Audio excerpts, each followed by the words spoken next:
In the summer of 2003, I began filming the series Atheism, a Rough History of Disbelief. As part of the process, I talked to a number of writers, scientists, historians, and philosophers. Having secured their cooperation, I was very embarrassed to find that a large proportion of what went on ended up on the cutting room floor, simply because the series would have lasted 24 hours otherwise. Well, as it happens, the BBC agreed with me that the conversations were too interesting to be junked. And with these 6 supplementary programs, they've made the extremely unusual decision to go back to the original material and to broadcast at length some of the conversations which I had.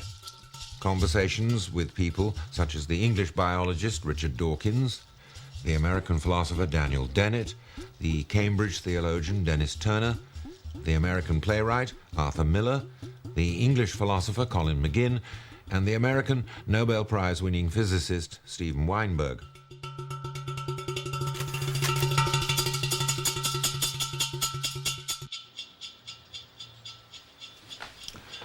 Now, in his long professional life as one of America's most distinguished playwrights, Arthur Miller has brought warmth, wit, and intelligence to bear on the American scene. When I met him in his New York apartment, I asked him about his early life, about his attitude to Judaism, and the extent to which he felt that there has grown up in our time a strange association in the Christian mind between Judaism and disbelief, the idea that there's something peculiar about the Jews which makes them peculiarly susceptible to profane disbelief. Well, of course, the anti-Semitism goes under 1,000 disguises, and one of them is certainly that the Jews are atheists at heart. Of course, they don't believe in Christ. And that makes anybody, if not an atheist, then pretty close. A heathen, perhaps. When you were a boy in Brooklyn, were you in an Orthodox or observing family? They were observing 2 or 3 times a year. Apart from that, they were busy trying to make a living, and the rest of it. We were not. They were. If they were anything, they were observant or Orthodox. But that only occurred during the high holidays. The rest of the time, they were free to do whatever they wanted. They didn't go to synagogue every Saturday. They didn't pray. It was a kind of obedient nod in the right direction. But as a child of that type of family, which I suppose in some way was similar to mine, though it was perhaps less observant than the one you describe, did you yourself begin to differ from the Orthodox background from which you came? Well, I tried to be a religious person when I was 12, 13, 14. It lasted about 2 years. And then it simply vanished. I simply laid down one evening to go to sleep and woke up the next day and it wasn't there anymore. And I guess it was part of my growing up that I would be searching for my roots somewhere, and I found them elsewhere. I didn't find them in religion, because religion, especially in the Depression 30s, seemed absolutely absurdly irrelevant. We were in the midst of a terrific social crisis here, and the religious, in general, had nothing to say about it. But were there other reasons apart from the political irrelevance of religion? Did you have, as it were, other reasons, say, sort of rational reasons for thinking? Of course, I no longer could believe. I quickly, at some point in my late teens, began reading and surmising that the idea of religion was a creation of man's longing to signify, to be a permanent part of the universe. And as I've grown older, I have to respect some of the religious people, because some of them, as you know, during the struggles we've had, have been terrific. And they've been motivated by religious principle in many cases. and therefore I don't dismiss the whole thing by any means. But myself personally, I don't have the talent to believe. That's the way I look at it. I simply haven't got. I keep seeing my grandfather instead of God, and it doesn't work anymore. But philosophically, if I can use that word, it just seems to me so patent that what man has done is to project himself into the heavens, where he can be all-powerful, as he's not here, and moral, and decent, and vengeful, and all the things he's not allowed to do on the earth, and to don that white garment and the beard, and be what he wished in his dreams he could be. And I can't get past that. These childhood memories prompted another thought about the extent to which religious skepticism amongst certain Jews was associated with left-wing sympathies. So I asked Arthur Miller if he thought that this supposed association had any part to play in the development of 20th century anti-Semitism. There is an undoubtedly close relationship between Jews and the left, and also a sort of a trio of beliefs: disbelief in God, Judaism, and an affiliation with the very political movements which might have to be the ones which are recruited in order to bring about a solution to the problems that you've described. Yeah. Now, so why do you think, though, what is this relationship? For one thing, the Jews felt that was a different period than now in one respect. The anti-Semitism in the United States was rampant. It was open. For example, many people had to go to Europe to become doctors. Mm-hmm. They weren't admitted to Columbia University, to almost all American universities had a quota on Jews, and it was very small.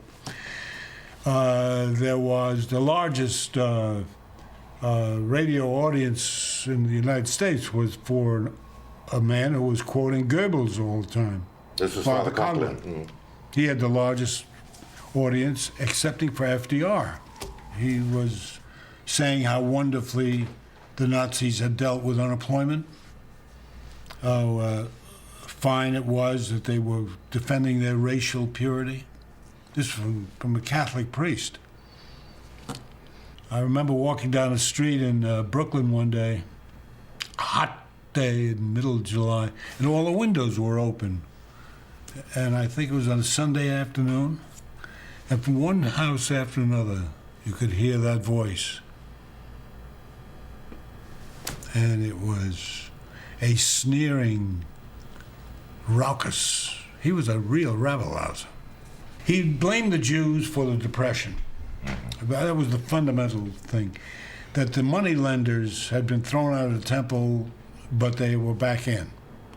And they controlled the currency, they controlled the big corporations, they controlled everything, secretly. They were the secret demon underlying the troubles of the state. I was a worker in those days. I was out driving trucks and the rest of it, and you could cut it with a knife. It was brutal, and it was open. There was no question about it. So Jews were already positioned vis-a-vis the society as being, they weren't being killed, they were simply being gently and firmly kept out of the mainstream. No big corporation had Jewish executives. It was unheard of. So one understood what persecution might be, and therefore you were driven to the left, because the right was not interested in these problems, nor were most liberals. It was too dangerous. After all, a shipload of Jews from Germany arrived in New York Harbor and was not permitted to land. And these were not impoverished, desperate people. You know, these were middle-class people to have had the money to make this trip and to pick up all their stuff and move out of Germany. And they were sent back. It was called, the name of the ship was the St. Louis. And then they went from here to Cuba, where, from the studies I've read, the Americans did not want the Cuban government, which was then a dictatorship of the right, to let them in, lest it show up what we had done and reveal the cruelty of what we had done. Nobody was interested in confronting this thing, and they were sent back to Germany. I presume they were all killed. Well, I remember talking to a Polish intellectual and him saying, we can accept the idea that Jesus was Jew, but what sticks in our throat is the idea that the Holy Mother was Jewish. Oh, God. It's exhausting just to think about where to begin to throw light on this whole thing. I wrote a play called The Creation of the World and Other Business, which is about Genesis. And I didn't mean to, but I got involved with the Bible in a way that I'd never had before. And it's very interesting that the old rabbis, whoever put the Bible together, which was obviously written by different people at different times in history, they could have chosen any book to start the Bible. It was, no doubt, or the whole thing was lying on a table in front of them. Some editor had to say, this is the opener. And they opened with a fratricide. And the fratricide was there, I suppose, because that's the worst thing that can happen, is that two brothers, one of them is killed by the other brother, because it doesn't involve the outsider. And yet it does. You see, I remember reading, I don't know whether you ever saw this book by Ruth Mellenkopf called I think it's called The Outsider, and it's a collection of images in art history of the representation of these various figures in the Bible. And in the early years of the 16th century, Cain is Jewish, Abel is Gentile. How did that happen? Just the way in order to get round the problem of the fratricide, they had to somehow retrospectively identify the villainous Jew.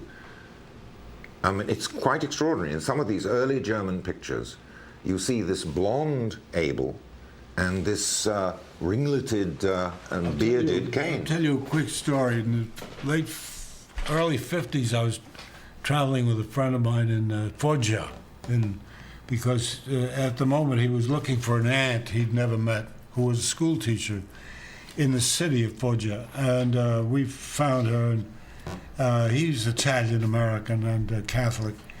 And she was curious to know what I was. And he said, he's Ebreo, he's Jewish. And she looked surprised. And he said, you know the people in the Bible?